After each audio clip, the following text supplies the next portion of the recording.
Hi friends, அனைவருக்கும் இனிய காலை வணக்கம். செவ்வாய்க்கிழமை காலையிலங்க. இன்றைக்கி மார்னிங் பிரேக்ஃபாஸ்ட் லன்ச் என்ன பண்ணேன்னு பார்த்துருவோமா? மார்னிங் பிரேக்ஃபாஸ்ட்டுக்கு எப்பவும் போல் இட்லியும் சாம்பாரும் பண்ணியாச்சு. அதோட கோஸ் பொரியல் மாதிரி பண்ணிவிட்டு சுண்டல் தாங்க ரெடி பண்ணியிருந்தேன்.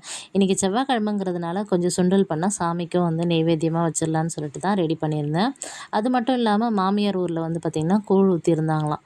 அதுக்கு மறுநாள் பார்த்திங்கன்னா சாமிக்கு பொங்கல் வைக்கணும்னு சொல்லிட்டு அம்மா ஃபோன் பண்ணியிருந்தாங்க.